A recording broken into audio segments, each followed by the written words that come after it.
تو دوستو آج کی دنیا میں روز چورن بیچا جاتا ہے، ہیومن رائٹس کا، ڈیموکریسی کا اور اکنامکس کا۔ آپ کو لگتا ہے آپ آزاد ہیں؟ آپ کے پیسوں سے جو ٹیکس جمع کیا جاتا ہے حکومت اس کو آپ کے ہی فائدے کے لیے استعمال کرتی ہے؟ یہاں بالکل غلط ہے، یہ وہ جھوٹ ہے جو آپ کو پڑھایا جاتا ہے۔ آج کی جیو پولیٹکس کا اصل سچ یہ ہے کہ غریبوں کا خون چوس کے امیروں کی تجوریاں بھری جاتی ہے۔ آپ غور کیجئے، یہ انصاف نہیں، یہ انٹرسٹ اور سود ہے۔ لیکن رک جائیے، آج آپ کو میں ایک ایسی ٹائم ٹریولنگ پہ لے کر جاؤں گا جس سے آپ کا دماغ چکرا جائے گا۔ آج سے ہم 1400 سال پہلے جاتے ہیں جب دنیا اندھیرے میں تھی، تو عرب کے ریگستان کے اندر ایک ایسی جیو پولیٹکس اٹھتی ہے جو دنیا کو ہلا کے رکھ دیتی ہے۔ 1400 سال پہلے کے ٹیکس کو دیکھیے، وہ ٹیکس عبادت تھے، وہ جنگ زحمت نہیں رحمت تھی۔ تو دوستو یہ مارکوٹ پوائنٹ ہے، یہاں سچ کو چٹنی بنا کر نہیں سیدھا منہ پہ دے کے مارا جاتا ہے۔ ذرا تصور کیجئے 600 عیسوی دنیا دو بڑی سپر پاور کے جبڑوں میں پھنسی ہوئی تھی۔ ایک طرف بیزنٹائن امپائر، دوسری طرف پرشین امپائر یعنی روم اور فارس۔ ان دونوں امپائرز کا اصول سمپل تھا، پاور از ٹروتھ، یعنی جس کی لاٹھی اس کی بھینس۔ یہاں غریب کا کوئی حق نہیں تھا، عورت کی کوئی حیثیت نہیں تھی۔ تصور کیجئے کتنا اندھا قانون تھا، ایک بادشاہ کو اگر کسی دوسرے ملک کی زمین پسند آ جاتی تو وہ اس پر حملہ کرتا، اس زمین پر قبضہ کرنے کے بعد وہاں کے لوگوں کو اپنا غلام بنا لیتا۔ اگر اس وقت آپ عرب کا حال دیکھیں گے تو اس سے بھی بدتر تھا، وہاں پر انٹرنیشنل ریلیشن نام کی کوئی چیز تصور نہیں کی جاتی تھی۔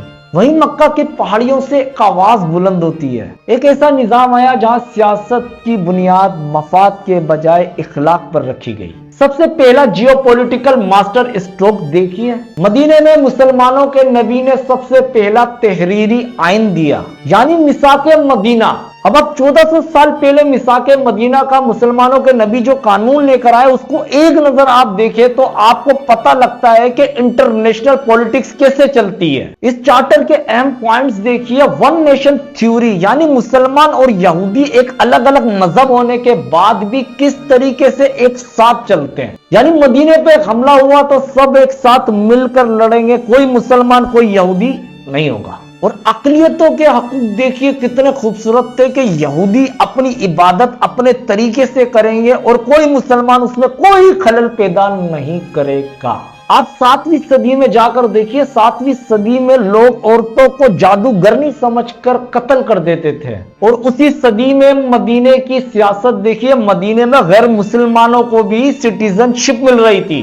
یہ تھی اسلام کی جیو پولیٹکس، جو کنٹرول کرنے کے لیے نہیں، انصاف دینے کے لیے تھی۔ اور دنیا کو اسلام نے بتایا کہ طاقت صرف تلوار میں نہیں، صبر میں اور ڈپلومیسی میں ہے۔ آپ صلح حدیبیہ کو ایک نظر دیکھیے، یہ اتنی سخت شرطیں تھی کہ مسلمان آپس میں گھبرائے ہوئے اور ڈرے ہوئے تھے، یہ کیسی پالیسی لائی جا رہی ہے۔ جہاں صحابہ کرام پریشان تھے، وہاں مسلمانوں کو اپنی ہار لگ رہی تھی۔ لیکن مسلمانوں کے نبی کی نگاہ کہاں تک تھی؟ جو کوئی نہیں دیکھ رہا تھا وہاں تک تھی، لیکن آج وہ نظر آتی ہے، اس نگاہوں کا اثر نظر آتا ہے۔ جہاں نتیجہ صرف 2 سال میں آتا ہے، جہاں 18 سال میں اتنے مسلمان نہ ہوئے، وہاں 2 سال میں اتنی بڑی اکثریت مسلمانوں کے سامنے آئی۔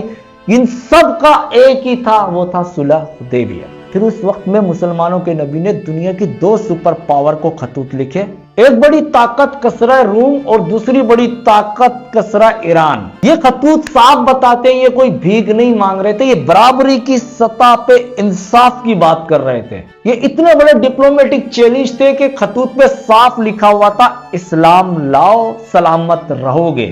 اور اس کے ساتھ دنیا کو اصول دیا کہ آپ کبھی کسی سفیر کو قتل نہیں کرو گے۔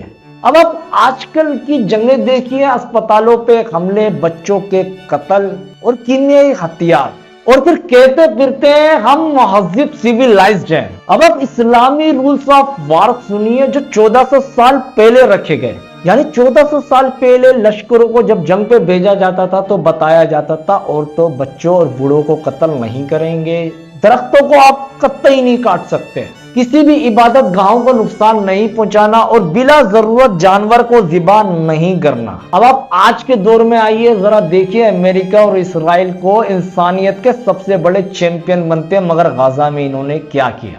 اسپتال، عورتوں، بچوں، کسی کو نہیں چھوڑا۔